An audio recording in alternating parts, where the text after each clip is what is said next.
200 years have passed since Ripley died fighting aliens, and now the scientists in the USN Auriga are working to clone her as a secret project for the military. They've collected some blood from the place where she died, and it takes them 8 tries to finally grow a body that survives the process. Once she's ready, they operate on her to access her womb because an alien impregnated her before she died. Dr. Wren and Dr. Gettleman are excited to discover the baby alien has been cloned as well and take it away in a capsule for further study. At that moment, Ripley wakes up and grabs the doctor's hand to smash his face against the glass, but the others immediately knock her out. 3 days later, Ripley wakes up again inside a cocoon-like fabric and finds the number 8 tattooed on her arm. The doctors do a routine check and are surprised by her perfect health. The scar from the operation is already healing and has become very small. When Wren comes too close to taunt her, Ripley grabs him with her legs, proving she now has great strength. Then she tries to choke him, but a guard quickly comes in and knocks her out again. Afterward, Ripley is put through different tests related to language and learning, showing very fast progress and impressing the doctors. They conclude her superior body as a result of her DNA mixing with the aliens. When they show her a picture of a child, Ripley cries because she remembers her dead daughter and the kid she lost during a mission. This angers General Perez because the army wants numb clones that won't think, but it seems Ripley still has inherited memories.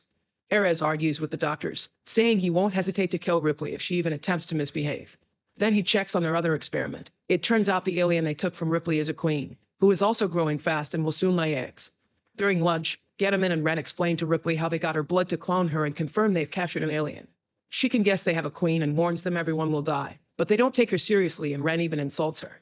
Sometime later, a spaceship known as the Betty arrives at the military station.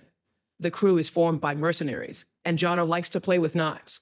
He throws one at Engineer Vries's leg because he's paralyzed from the waist down, but Call doesn't like this type of joke. The station's guards check that the crew isn't armed, and the mercenary leader Elgin announces he's brought the cargo.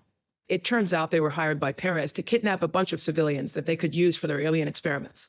After getting paid, Elgin asks for room so his crew can rest for a couple of days. Perez agrees as long as the mercenaries stay away from the labs. The sleeping victims are taken to the lab and the doctors put a bunch of alien eggs in front of them to impregnate them. Meanwhile, Ripley is playing some basketball by herself to test her new abilities, proving her strength also comes with good speed and fast reflexes. The mercenaries find her and Johnner tries to play with her, but Ripley moves quickly and doesn't even let him touch the ball. When Johnner comes too close and tries to flirt rather creepily, Ripley immediately brings him down with just 2 moves. Another mercenary throws the ball back at her, and when Ripley turns to catch it, Christie hits her with some gym weights. Ripley's nose bleeds, but she isn't too bothered, so she quickly brings down Christie as well. At that moment, the doctors come to take her away, so Ripley throws the ball perfectly and wipes her nose before leaving. The blood falls on the floor and dissolves the metal, revealing Ripley's blood is now an acid just like the aliens. Sometime later, Gettleman checks on the alien experiments, and one of them growls at him through the glass. Gettleman makes faces at it and kisses the window, but when the alien snarls, he releases some freezing gas to calm it down. Now the alien steps back whenever he threatens to press the button. Meanwhile, Call pretends to be drunk so her crewmates kick her out of the room. She sneaks around and uses a special spray on a lock to access Ripley's containment unit, where she takes a closer look at her. Seeing the scar, she concludes the alien was already removed. When Ripley wakes up, Call offers to kill her, but Ripley isn't scared and makes a bold move. Call has to watch how her blade goes through Ripley's hand and the blood corrodes the blade, and when she takes the knife back, the hole quickly closes. Then Ripley makes Call touch her face, saying she can sense the aliens. Call wants Ripley to help her kill the aliens, however Ripley says it's too late. On her way out, Call is intercepted by guards and Ram. Then the mercenaries are yelled at by Ran, who points out they've broken the only rule and threatens with execution. The mercenaries immediately open fire and a gunfight ensues with the guards, but Elgin's crew works together to overpower them and easily bring down all the soldiers. Then Elgin demands to know Call's real intentions, so she confesses she's an undercover agent who came to stop the doctor's illegal experiments. At the lab, Gettleman sees this and tries to call security. While he's distracted, 2 of the aliens in the cell gang up on a third and kill it, causing its acid blood to eat through the floor. All this is sensed by Ripley and her unit. Gettleman tries releasing the gas, but it's too late. The aliens have escaped through the hole in the ground. When Gettleman goes to take a closer look, an alien claw reaches out and kidnaps him. As the alarms start echoing in the ship, a guard also enters the cell to check the hole, only for an alien to press the button and kill him with the freezing gas. The Betty crew drops the argument to run while the soldiers rush to the pods to escape. The first one leaves safely, but an alien manages to get into the second one and starts killing the soldiers. Before the hatch closes, Perez throws a grenade inside the pod, which explodes as soon as it flies away. While he's distracted, an alien appears behind him and kills him. Vries is in another room looking for parts when he sees an alien above him, so he shoots it and causes some acid blood to fall. His leg doesn't hurt, but his hand does, so he starts shooting like crazy. The other alien is trying to reach Ripley, who uses her super strength to open the control panel and her blood to cause the circuits to short, opening the door to finally escape. The mercenaries are making their way back to their ship, but Elgin splits from the group when he sees Bria's weapon on the ground. Suddenly something startles him, but it's just some tubes falling. Once he steps closer to the fallen weapons, an alien reaches through the grate and kills him. The crew hears him scream and comes for him, but it's too late. The alien appears behind them, so they try to run away, only to find the door locked. When the alien takes a closer look at Elgin's body, it's suddenly shot by someone in the hole. It's Ripley, who had been hiding. The mercenaries get angry and threaten Ren until he admits there are 12 aliens in the station. The group agrees to team up with Ripley despite Call's protests, and before they leave, Ripley takes the alien's tongue for Call to have a souvenir. As the group moves, they reunite with Brias. Ripley then announces she can sense the station is moving, and Ren confirms autopilot kicks in during emergencies. The station is going back to Earth and nobody likes the idea because the planet is currently a wasteland, so they need to find a Betty. The group keeps on moving, but Ripley stops when she finds another lab. Inside, she's horrified to find the failed clones, who have become hideous creatures. Numbers 1 through 6 are dead and contained in stasis tubes, but the 7th is still living, kept alive on a table by tubes and ventilators. Number 7 asks for mercy, so Ripley uses a flamethrower to kill her and destroy the whole lab, burning down the other clones too. Call is also disgusted and punches Ren for it. In another room, the group finds the victims the mercenaries brought for the experiments. At first they think everyone is dead, but a man called Purvis suddenly starts yelling. He calms down when he sees they won't hurt him. However, when Ripley smells him, she confirms there's an alien inside him and doesn't want to bring him along. Call refuses to abandon him and says that if they get to escape fast enough, they can put Purvis in cryostasis for surgery later. The team continues to make their way to the Betty, bringing Purvis along. The next area they need to cross is the mess hall, which is now completely underwater because of the emergency sprinklers. Vrace has no choice but to leave his wheelchair and get harnessed to Christie's back.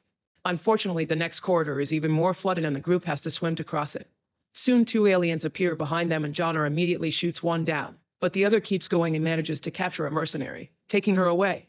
With the alien busy with its kill, the group continues to swim only to find the area covered with a nasty membrane. Ripley breaks it with her strength and everyone resurfaces to breathe again, but there's a nasty surprise waiting. They're surrounded by alien eggs. A creature jumps out of an egg and grabs Ripley's face, so she goes underwater to struggle against it until her strength kills it. The rest of the group also goes underwater and shoots a bunch of grenades through the hole to kill all the eggs. At that moment, the alien from before reappears on the water, so the group leaves through the hole and starts climbing a ladder. The door at the top won't open and Ren takes Call's gun with the excuse of shooting a lock, only to shoot her instead. Call falls in the water and furious Brias tries to shoot Ren, who moves aside and lets the shots finally open the door. He immediately leaves and closes the gate behind him. Soon the alien comes out and starts climbing the ladder as well. The guys try to shoot it and cause some of the acid blood to splash, which hurts Christie. Johnner opens fire as well and kills the alien, yet the creature is still holding onto Christie's foot while Brias holds onto the stairs. Wanting to save his friend from the extra weight, Christie releases the harness and falls to his death with the alien. The group wonders how they'll escape, only for the door to suddenly open and reveal Call on the other side. Everyone manages to get into a safe room and Ripley checks Call's wound, discovering that she's actually an android. Call confesses that she's one of the legendary second generation of androids who were so lifelike that they gained consciousness and rebelled, burning their internal wireless modems and trying to pass themselves as human. Knowing what androids can do, Ripley takes Call to a small chapel and makes her connect herself to the station's computer. Call confirms the station is heading to Earth, where the aliens can escape and infect the human race. The station has burned too much energy for Call to blow it up, so Ripley tells her to program the ship to make it crash instead. At the same time, Ren is about to reach the Betty, so Call blocks the doors for him and talks through the speakers to tell the aliens where he is. The team starts moving toward the Betty again, and Johnner freaks out when he hears the station will crash soon. He tries to attack Call, but Ripley immediately grabs him by the neck and threatens to take his tongue. At that moment, she hears a sound and says the Queen is in pain, only to suddenly be snatched through the floor by aliens. However, the creatures don't hurt her. Because of her changed DNA, they recognize her as their own and take her to their nest. Meanwhile, the rest of the group makes it to the Betty, where Purvis is suddenly shot by Ren. The doctor takes Call hostage, and while they pointlessly argue, the alien finally comes alive in Purvis' chest, forcing him to move toward the Ren. Bullets don't stop him, and soon Purvis reaches Ren to start beating him down. At that moment, the alien finally comes out, so the mercenaries open fire and kill both Ren and Purvis at the same time. Back to Ripley, she discovers the nest is crawling with aliens and the Queen herself. A cocooned and delirious Getaman is there with the other victims, and he tells Ripley that the Queen inherited her human reproductive cycle. After laying her first round of eggs, she gives birth as a human being would, developing a uterus-like pod and birthing a bizarre creature that is half human, half alien. The newborn immediately kills the Queen and licks Ripley, claiming her as its real mother. When Getaman starts talking again, The newborn bites off the top of his head. Ripley uses this distraction to escape and runs to the Betty, which is about to leave. Luckily, she jumps just in time and rejoins the mercenaries at the cockpit. While the Betty takes off, Cole notices a door is still open, so she goes to close it, only to discover that the newborn has sneaked inside. While she dodges its attacks, the ship starts shaking because it's rather unstable. A mercenary comes looking for Cole and the newborn immediately kills him. Ripley is suspicious of how long Cole is taking and runs to the room 2 in time to find the newborn clawing at Cole's wound.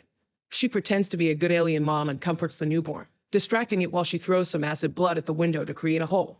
This depressurizes the cabin and sucks the newborn onto the window. Cole and Ripley hold on and are horrified to watch how the hole slowly sucks out the newborn's insides until it's finally dead and its whole body is thrown into space. At the same time, the military station crashes on Earth and explodes, killing all the aliens inside. In the cockpit, Johnner and Vries try their best to control the ship considering they aren't pilots. There's some more shaking and lots of heat, but thankfully the ship lands safely on Earth and everyone is alive. Ripley and Cole sit together to stare at the remains of a city, wondering what to do next.